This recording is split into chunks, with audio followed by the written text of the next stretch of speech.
बिस्मिल्लाहिर्रहमानिर्रहीम एंड अस्सलाम वालेकुम। Welcome to my channel English literature and linguistics notes. आज हम डिस्कस करेंगे हैमलेट की समरी के ओवर। आज जो हैमलेट की स्टोरी है वो क्या है, तो स्टोरी शुरू करते हैं एक्ट 1 से। लेकिन इससे पहले अगर आपने मेरे चैनल को सब्सक्राइब नहीं किया तो उसे सब्सक्राइब करें और बेल आइकन को प्रेस करें ताकि आगे आने वाली हर नई वीडियो आपको मिल सके। तो चलिए शुरू करते हैं स्टोरी एक्ट 1 से। अब एक्ट 1 में जैसे ही स्टोरी स्टार्ट होती है या प्ले का जो है स्टार्ट होता है, तो वहाँ पे दिखाया जाता है कि डेनमार्क के अंदर एक एल्सिनोर का एक किला है,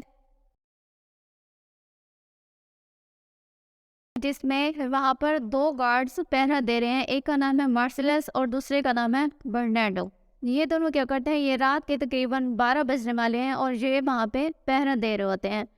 तो वहाँ पे उन दोनों को महल की दीवार के करीब एक भूत नजर आता है, जिसकी शक्ल जो होती है वो मिलती जुलती है हेमलेट के फादर से।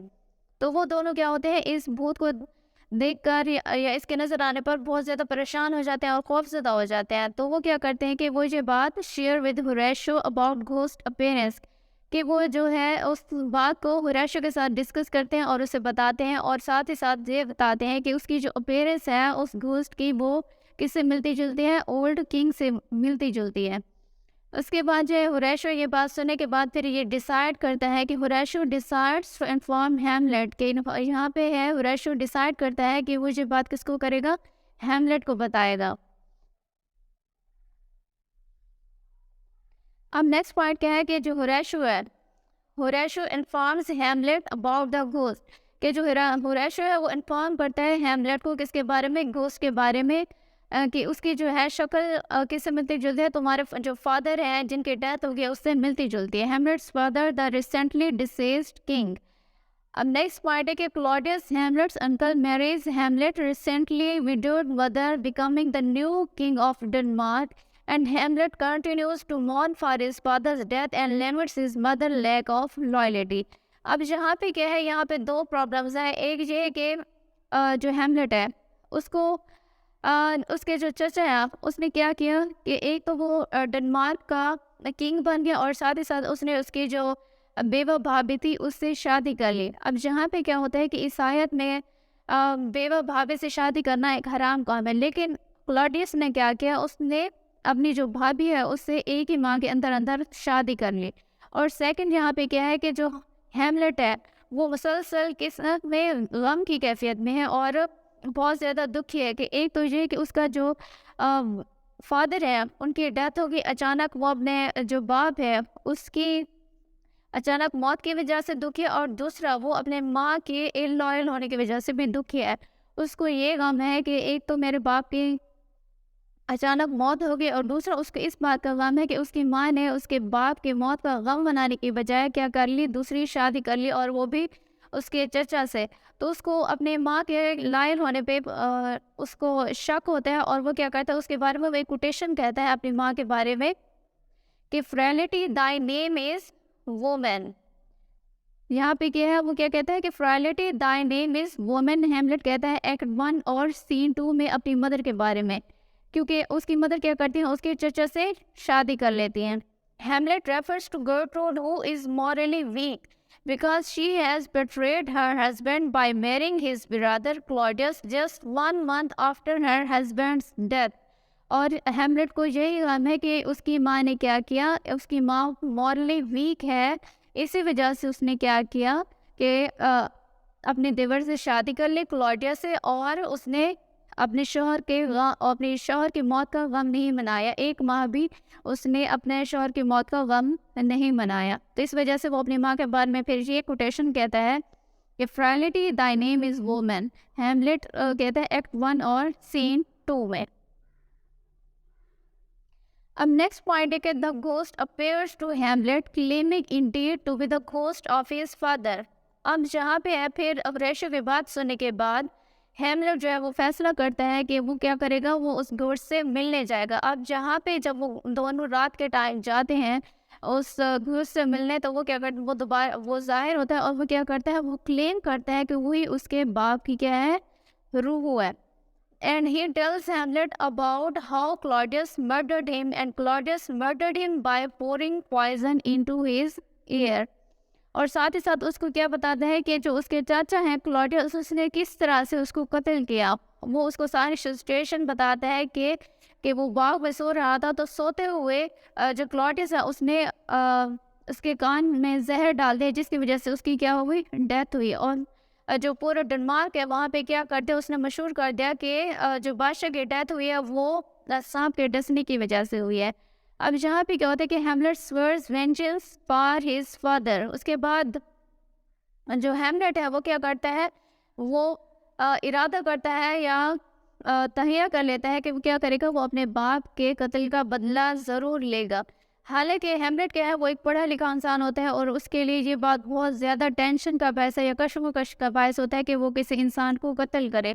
लेकिन फिर भी वो अपने बाप के इसरार पर या उसके कहने पर और उस अपने बाप की मोहब्बत में वो क्या करता है, वो अपने बाप से वादा कर लेता है कि वो क्या करेगा, वो उसके कत्ल का बदला ज़रूर लेगा।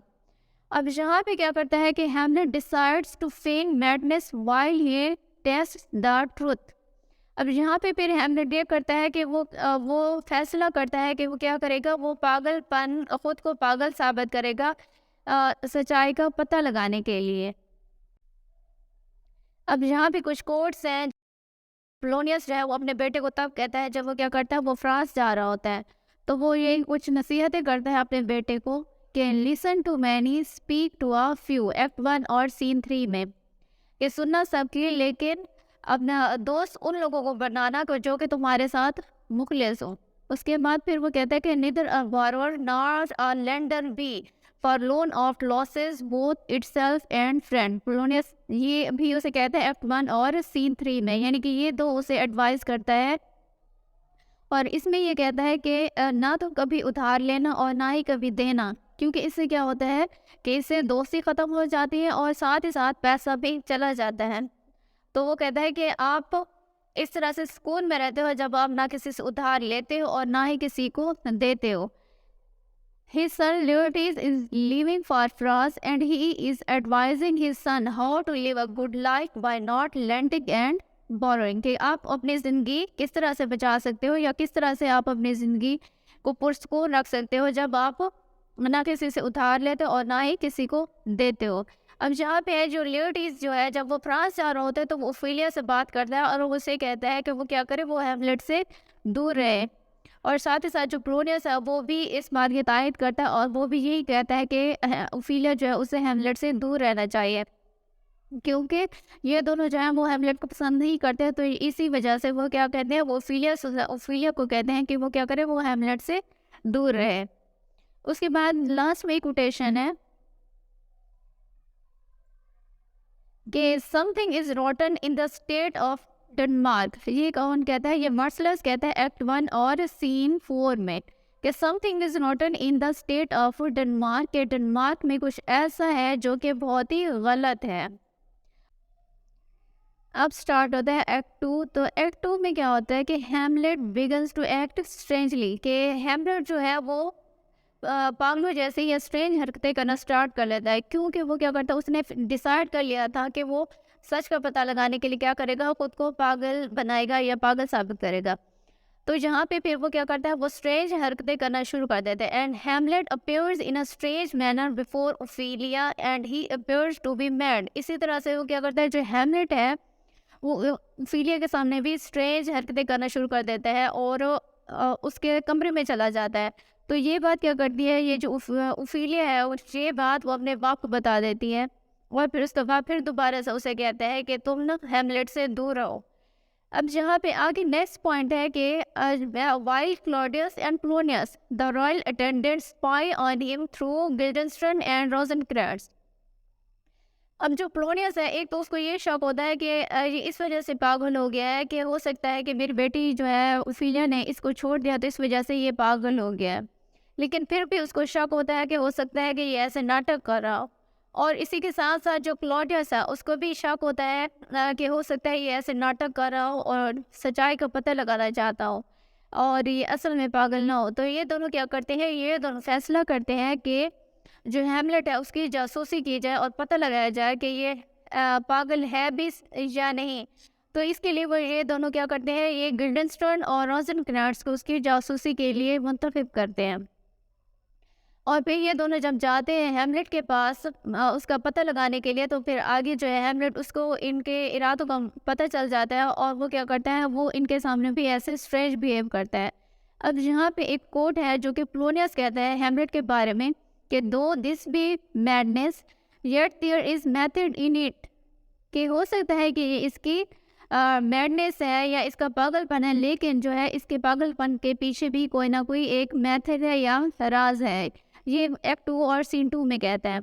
उसके बाद जब ये दोनों गिल्डेनस्टर्न और रोजेनक्रेट्ज ये दोनों जब जाते हैं हेमलेट के पास, तो वहाँ पे जो हेमलेट है वो क्या करते हैं, कुछ कोटेशंस कहता है इनके सामने कि there is nothing either good or bad but thinking makes it सो, कि कुछ भी अच्छा या बुरा नहीं होता, बल्कि एक इंसान की सोच है जो कि उसे अच्छा या बुरा बनाती है। उसके बाद फिर वो सेकंड कोटेशन कहता है कि what a piece of work is a man, कि ये इंसान जो है ये खुदा ने किस तरह की चीज़ बनाई है कि ये सब कुछ हासिल कर लेता है लेकिन फिर भी क्या करता है, ये नाखुश रहता है। तो जो गिल्डेनस्टर्न है और रोजेनक्रेट्ज जब इसके पास जाते हैं इसकी जासूसी करने के लिए, तो तब जी ये मोनोलॉग कहता है हेमलेट कि there is nothing either good or bad but thinking makes it so, and what a piece of work is a man. उसके बाद है कि लास्ट में क्या करता है जो हेमलेट है, Hamlet writes a play which includes that mimic the murder of Hamlet's father. अब जहाँ पे कि हेमलेट जो है वो एक प्ले लिखता है जो कि वो स्टेज पे परफॉर्म करवाता है, और वो उसमें उस जो प्ले होता है उसमें सारा का सारा सीन वही होता है कि जिस तरह से उसके जो फादर हैं ओल्ड किंग हैं उनको कत्ल किया गया था, तो वो सारा का सारा जो सीन है वो वहाँ पे मिमिक करवाता है। अब उस जो प्ले है उसका नाम क्या होता है कि the murder of गोंजागो, the mouse trap that shows the murder of गोंजागो। तो ये उस प्ले का नाम है जो कि क्या करवाता है, हेमलेट परफॉर्म करवाता है। अब आगे आता है एक्ट 3। अब प्ले लिखने के बाद जो है हेमलेट जो है वो फिर भी कश्मकश में होता है, तो इस वजह से वो क्या कहता है, एक कोटेशन कहता है यहाँ पे भी कि to be or not to be that is the question. ये हेमलेट की क्या है, ये सॉली लिखी है और वो ये क्या कहते हैं, वो दिल में, यानी कि सॉली लिखी का मतलब होता है कि कोई बात जो दिल में सोची जाए या कही जाए, तो वो यहाँ पे क्या कह रहा होता है कि to be or not to be that is the question. Act 3 और सीन 1 में ये कहता है, क्योंकि हेमलेट का ये ख्याल होता है कि अगर हो सकता है कि ये बात सच हो कि उसके जो बाप है उसको कत्ल किया गया, और कत्ल किसने किया, उसके चाचा ने, तो वो क्या होगा, वो मज़ीद दुख में चला जाएगा। तो वो फिर इस वजह से क्या करता है, वो सोचता है कि to be or not to be that is the question, कि वो इस चीज़ का पता लगाए या ना लगाए। फिर आगे क्या होता है कि God had given you one face and you make yourself another. उसके बाद फिर वो ये कोटेशन कहता है कि God had given you one face and you make yourself another, कि खुदा ने तुम्हें एक चेहरे के साथ भेजा है, लेकिन जो है यहाँ पे आके इंसान जो है वो अपने ऊपर एक और चेहरा चढ़ा लेता है।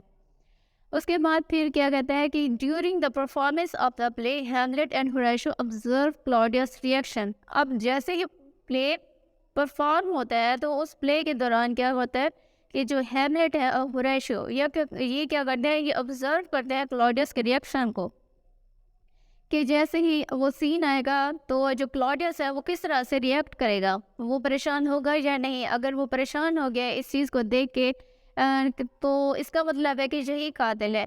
अगर वो ऐसे पुरस्कुन बैठे रहेगा तो इसका मतलब है कि उसका बाप जो घोस्ट है वो ऐसे ही गलत कह रहा था। तो आगे क्या होता है कि जब सीन स्टार्ट होता है, the scene of pouring poison into ears make Claudius leave the play. अब जैसे ही वो सीन आता है कि जिसमें बादशाह के कान में जहर डाला जा रहा है और वहीं पे उसकी डेथ हो गया है, तो जो क्लॉडियस है वो सीन अधूरा छोड़ के वो क्या करता है, वो चला जाता है और बहुत ही ज़्यादा वो परेशान हो जाता है। The place the king wherein I will catch the conscience of the king. इस बात में फिर क्या कहते हैं, हेमलेट एक्ट 2 और सीन 2 में कहता है। फिर आगे आ जाता है कि Claudius immediately resolves to send Hamlet away. अब यहाँ पे है कि जो एक तो कंफर्म हो जाता है हेमलेट को कि उसके जो चाचा है उसने कत्ल किया है उसके फादर को और अपने भाई को। उसके बाद फिर जो क्लॉडियस है उसको भी कंफर्म हो जाता है कि हाँ जो हैमलेट है उसको पता चल गया है कि मैंने ही इसके बाप का कत्ल करवाया है। तो वो क्या करता है कि वो कोशिश करता है कि जल्द से जल्द जो है हैमलेट को क्या किया जाए, बाहर भिजवाया जाए, और वो उसे जल्द बाहर जो है भिजवाने की कोशिश करता है। अब जहाँ पे क्या है, जैसे ही वो प्ले एंड होता है तो वहाँ पे आगे जो हैमलेट की मदर है वो हैमलेट को अपने कमरे में बुलवाती है कि Hamlet is summoned by his distressed mother Gertrude and on the way Hamlet finds Claudius alone kneeling and attempting to pray. When Hamlet reasons that to kill the king now would only send his soul to heaven rather than hell, and Hamlet decides to spare his life for the time being। और जी उसका क्या है, tragic flaw होता है। और यहाँ पे अब क्या होता है कि जो हैमलेट है उसकी माँ उसे गर्ट्रूड उसे बुलाती है अपने कमरे में। अब ये जो हैमलेट है जब वहाँ पे जा रहा होता है तो रास्ते में वो देखता है कि जो क्लॉडियस है वो क्या कर रहा है, वो इबादत कर रहा है। अब यहाँ पे चूंकि वो अकेला होता है और इबादत कर रहा है तो हैमलेट के पास एक चांस होता है कि वो क्या करे, वो अपने चचा को उसी टाइम वो क्या करे, कत्ल कर दे। लेकिन वो ये सोच कर चुप हो जाता है और इस बात पर अमल नहीं करता। वो कहता है कि अगर मैंने अपने चचा को इबादत करते हुए कत्ल कर दिया तो वो क्या करेगा, वो दोज़ख की बजाय जन्नत में चला जाएगा। तो वो कहता है कि वो अपने चचा को उस टाइम कत्ल करे जब वो कोई गुनाह कर रहा हो, ताकि वो सीधा दोज़ख में जाए। और यहीं पे ही उसका क्या है, ये जो हैमलेट है उसका ट्रेजिक फ्लॉ है कि उसने जब वो अकेला इबादत कर रहा था क्लॉडियस उसी टाइम उसको कत्ल कर देता, लेकिन उसने क्या किया, उसने डिले किया। तो इस वजह से खुद भी उसकी क्या हुई, आगे फिर उसकी डेथ हो गई। अब यहाँ पे क्या है कि Polonius hides in Gertrude's room to protect her from her unpredictable son. अब जब हैमलेट है वो अब जहाँ अपनी माँ के कमरे में जा रहा है और रास्ते में वो चचा को इबादत करते हुए देखता है, लेकिन फिर उसको क्या करता है, वो उसको छोड़ देता है। अब जब वो वहाँ पे गया है अपनी माँ के पास, तो प्लोनियस जो है वो देखता है कि हैमलेट जो है वो गुस्से में है, तो वो क्या करता है, उसकी माँ को प्रोटेक्ट करने के लिए उसके रूम में चला जाता है और वहाँ पे कर्टन के पीछे छुप जाता है। When Hamlet arrives to scold his mother, he hears Polonius moving behind the curtain, and Hamlet finds that there is someone who is hiding behind the curtain and stabs Polonius. अब जो Hamlet है वो अपनी माँ के साथ झगड़ा कर रहा होता है और उसके साथ गुस्सा हो रहा होता है कि उसने शादी कर ली बहुत ही जल्दी एक ही माँ के अंदर अंदर अपने उसके चचा से। और उसी दौरान वो क्या करता है, वो एक आवाज़ सुनता है कर्टन के पीछे से, थोड़ी सी मूविंग होती है, तो वहाँ पे वो क्या करता है, उसको शक होता है कि ये उसका क्या है, चचा है जो कि यहाँ पे उनकी बातें सुन रहा है। तो वो क्या करता है, बगैर सोचे समझे तलवार का वार करता है, जिसकी वजह से जो प्लोनियस है उसकी वहीं पे डेथ हो जाती है। अब यहाँ पे जब वो अपनी माँ के साथ गुस्सा कर रहा होता है तो एक और बात होती है, वो ये कि the ghost of Hamlet's father reappeared and warns his son not to delay revenge or upset his mother, and asks Hamlet to be kind towards his mother। अब यहाँ पे जब वो अपनी माँ के साथ गुस्सा कर रहा होता है, एक तो ये कि उसने प्लोनियस को कत्ल कर दिया, लेकिन उसी दौरान क्या होता है कि एक घोस्ट है उसके फादर का, वो दोबारा से जाहिर होता है और वो फिर उसे दोबारा से वार्न करता है कि एक तो वो बदला लेने में देर ना करे, और दूसरा वो अपनी माँ के साथ काइंड रहे और उस पर गुस्सा ना हो। इसका जो बदला है उसकी माँ से वो खुदा ही लेगा। और इसके बाद फिर जो है हैमलेट है वो एक कोटेशन कहता है कि I must be cruel only to be kind, thus bad begins and worse remains behind. ये हैमलेट का कहते हैं एक्ट 3 और सीन 4 में कि उसे एक अच्छा काम करने के लिए क्रूअल होना पड़ेगा, यानी कि रिवेंज या अपने बाप के कत्ल का बदला लेने के लिए, कि बदला लेना एक अच्छी बात है और इसके लिए फिर उसे क्या करना पड़ेगा, उसे क्रूअल होना पड़ेगा। अब आगे है एक्ट 4। तो एक्ट 4 में क्या होता है कि Hamlet is sent to England with Rosencrantz and Guildenstern, कि जो क्लॉडियस है अब वो उसका जो इरादा था कि वो जो हैमलेट है उसको बाहर भेज देगा, तो वो क्या करता है, वो उसको इंग्लैंड भेज देता है, किसके साथ? रोज़ेनक्रेंट्ज़ एंड गिल्डेन्स्ट्रॉन के साथ। और यहाँ पे होता है कि during his journey Hamlet discovers Claudius has a plan to have him killed once he arrives, कि जो हैमलेट है उसको उस रास्ते में वहाँ पे उसको पता चल जाता है क्लॉडियस के इरादे का, कि जो क्लॉडियस है उसने इरादा किया हुआ है इसको कत्ल करवाने का। तो वो क्या करता है, जिस नोट पे इन हैमलेट का नाम लिखा होता है वहाँ पे ये इन दोनों का नाम लिख देता है, रोज़ेनक्रेंट्ज़ और गिल्डेन्स्ट्रॉन का। और खुद क्या करता है, ये वापस आ जाता है। और यहाँ पे फिर वो जो हैमलेट है कोटेशन कहता है कि do you think I am easier to be played on than a pipe, कि उसको मारना बहुत ही ज़्यादा आसान है। एक्ट 3 और सीन 2 में ये कहता है। अब जो हैमलेट है अब वो वापस आ गया और ये दोनों क्या है, ये दोनों चले जाते हैं वहाँ पे इंग्लैंड। अब ये दोनों जब वहाँ पे पहुँचते हैं तो वहाँ पे नोट पे इन दोनों का नाम लिखा होता है। तो अब वहाँ पे इन दोनों को फांसी घाट पे चढ़ा दिया जाता है और जो हैमलेट है वो सही सलामत क्या आ जाता है, वापस डेनमार्क आ जाता है। अब यहाँ पे जब वो वापस आता है तो क्या होता है कि Ophelia is now desolate at the loss of her father and goes mad and drowns, कि ओफेलिया जो होते हैं वो एक तो अपने बाप की मौत के गम की वजह से वो क्या हो जाते हैं, पागल हो जाते हैं। और चूँकि उसने हैमलेट को भी छोड़ दिया था तो वो क्या हो जाती है, वो पागल हो जाती है और फिर एक दिन वो डूब कर मर जाती हैं। अब यह Claudius makes Laertes believe that Hamlet is responsible for the death of Polonius. अब जहाँ पे हैमलेट तो वापस आ गया, अब क्या होता है कि जो क्लॉडियस है अब वो फिर से प्लान करते हैं और वो पोलोनियस को क्या करता है, वो भड़काता है कि चूँकि हैमलेट ने तुम्हारे बाप को कत्ल किया बगैर किसी वजह के, तो तुम्हें अब क्या करना चाहिए, तुम्हें हैमलेट से बदला लेना चाहिए। वो उसे उकसाता है और वो फिर एक प्लान करता है कि इन दोनों के दरमियान क्या किया जाए, कि इन दोनों के दरमियान एक जंग करवाई जाए या इन दोनों के दरमियान एक लड़ाई करवाई जाए। अब यहाँ पे है एक्ट 5 स्टार्ट होता है। तो एक्ट 5 में ही वो क्या करता है कि on the way back to Denmark Hamlet meets Horatio in the graveyard where they talk of the chances of life and death.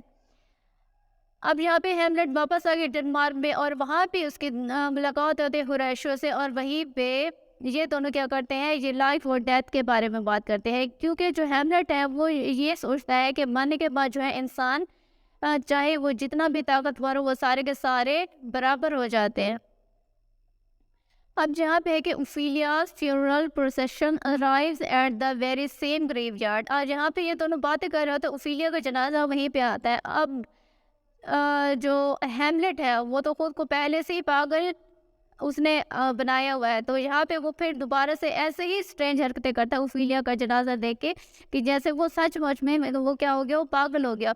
और वो उसकी जो ओफेलिया है उसकी कब्र पे चला जाता है और वो बाहर निकलने का नाम नहीं ले रहा होता। और वहीं पे इसी वजह से जो ल्यूटिस है उसको गुस्सा आ जाता है, एक तो उसके बाप को इसने कत्ल किया और दूसरा इसी की वजह से उसकी बहन की भी डेथ हो गई। तो इसी बेस पे इन दोनों की क्या हो जाती है, लड़ाई हो जाती है। Hamlet confronts Laertes, Ophelia's brother, who has taken his father's place at the court। उसके बाद फिर ये क्या होता है कि जो क्लॉडियस है उसने जो प्लान क्या होता है वो ये प्लान करता है कि a duel is arranged between Hamlet and Laertes, कि वो एक मुकाबला करवाएगा कि इन दोनों के दरमियान, हैमलेट के दरमियान और ल्यूटिस के दरमियान। ये पे उसका क्या होता है, प्लान होता है। अब वो इस प्लान पे क्या करता है, अमल करता है कि during the match Claudius conspires with Laertes to kill Hamlet, कि इनके लड़ाई के दरमियान जो है जो ल्यूटिस है वो क्या करेगा, वो हैमलेट को कत्ल करेगा। और वो जो ल्यूटिस है उनकी तलवार पे एक जहर लगा देता है कि जैसे ही वो तलवार का कट लगेगा हैमलेट को, तो उस जहर की वजह से और उस कट की वजह से क्या होगी, हैमलेट की डेथ हो जाएगी। और साथ ही साथ फिर उसके अलावा वो एक और प्लान भी करता है, वो ये करता है कि अगर हैमलेट बच गया और ल्यूटिस को उसने कत्ल कर दिया या मार दिया तो क्या होगा कि जो हैमलेट है वो खुशी में क्या करेगा, वो शराब पिएगा। तो अब वो क्या करता है, उसका सेकंड प्लान जो होता है कि अगर हैमलेट वहाँ से बच गया, ल्यूटिस के हाथों कत्ल होने से बच गया, तो दोबारा क्या होगा, वो ये शराब पिएगा। तो वो शराब में क्या करता है, वो वहाँ उस शराब में जहर मिला देता है कि अगर वहाँ से बचा तो यहाँ से नहीं बचना चाहिए उसको, तो 2 प्लान वो करता है। अब यहाँ पे होता है कि they plan that Hamlet will be die either on a poison rapier or with poison wine. उसके बाद है कि the plan go away when Gertrude unwittingly drinks from the poison cup and dies. अब यहाँ पे उसका जो क्लॉडियस है उसका प्लान खराब हो जाता है, क्योंकि सबसे पहले जब जो लेओटीज है वो हेमलेट पे वार करता है और हेमलेट को भी जख्म आ जाता है, लेकिन जो है वो तलवार लेओटीज के हाथ से गिर जाती है। अब वो उसी तलवार को हेमलेट उठा लेता है और वो क्या करता है, वो लेओटीज पे वार करता है। अब जो लेओटीज है उसको ज़्यादा जख्म आ जाता है और उसकी उसी टाइम डेथ हो जाती है। लेकिन जब अपने मरने से पहले वो क्या करता है, उसको ये सारी बात समझ आ जाती है कि जो क्लॉडियस है ये उसी का ही प्लान था कि लेओटीज के हाथों हेमलेट की क्या हो जाए, मौत हो जाए। तो वो मरने से पहले जो हेमलेट है उसको सारा क्लॉडियस का सारा प्लान बताता है। अब जो हेमलेट है उसे भी जख्म आए होते हैं, तो वो क्या करता है, वो सोचता है कि मैं तो मरने ही वाला हूँ, लेकिन जो है अपने बाप के कत्ल का बदला तो लेके ही जाओ। अब यहाँ पे जो गर्टरूड है वो देखती है कि उसका जो बेटा है वो जीत गया है, तो वो क्या करती है, वो उसी खुशी में जो जिसमें जहर मिली होती है शराब वो पी लेती है। अब जब वो पी लेते हैं तो वो क्या करती है, वो फिर चीखना शुरू कर देती है और वो हेमलेट को कहती है कि वो ये शराब ना पिए। अब जो हेमलेट है वो तो सारी बात समझ चुका होता है, तो वो क्या करता है, वो उसी तलवार से क्लॉडियस का कत्ल करता है। अब यहाँ पे क्या होगा कि then both Laertes and Hamlet are mounted by the poison blade and Laertes dies. कि ये दोनों उसी जो पॉइजन वाली तलवार थी उसकी वजह से इन दोनों की क्या हो जाती है, डेथ हो जाती है। अब आगे है कि Hamlet in his death throes kill Claudius. कि जो हेमलेट है उसने क्या किया, उसने अपने चचा को कत्ल कर दिया। उसके बाद फिर हेमलेट की भी डेथ हो जाती है। Hamlet dies living only his friend Horatio to explain the truth to the new king of Norway, Fortinbras, and he returns in victory from the Polish wars। अब यहाँ पे हेमलेट की भी डेथ होगी, तो उसका जो होरेशियो दोस्त है वो भी कहता है कि वो उसके साथ ही जाएगा, लेकिन जो हेमलेट है उसे कहता है कि तुम्हें जिंदा रहना है क्या, सच बताने के लिए। तो अब आगे जो है जो हेमलेट है उसके लास्ट वर्ड्स क्या हैं कि जब वो उसकी डेथ हो रही होती है तो वो कहता है कि द रेस्ट इज़ साइलेंस। उसके बाद फिर उसका जो दोस्त है होरेशियो वो हेमलेट के बारे में कहता है, ये हेमलेट को कहता है कि good night sweet prince and flights of angel sing thee to thy rest. Now cracks a noble heart, good night sweet prince and flights of angels sing thee to thy rest. ये दोनों course जो है वो क्या कहते हैं, वो Horatio जो है वो हेमलेट को कहता है। और उसके बाद जो हेमलेट के लास्ट वर्ड्स है वो क्या है, द रेस्ट इज साइलेंस। तो यहाँ पे क्या हो जाती है, स्टोरी एंड हो जाती है। तो आज के लिए इतना ही। अगर आपको मेरी ये वीडियो पसंद आई है तो काइंडली इसे लाइक करें, इसे शेयर करें और मेरे चैनल को सब्सक्राइब करें। थैंक यू, अल्लाह हाफिज़।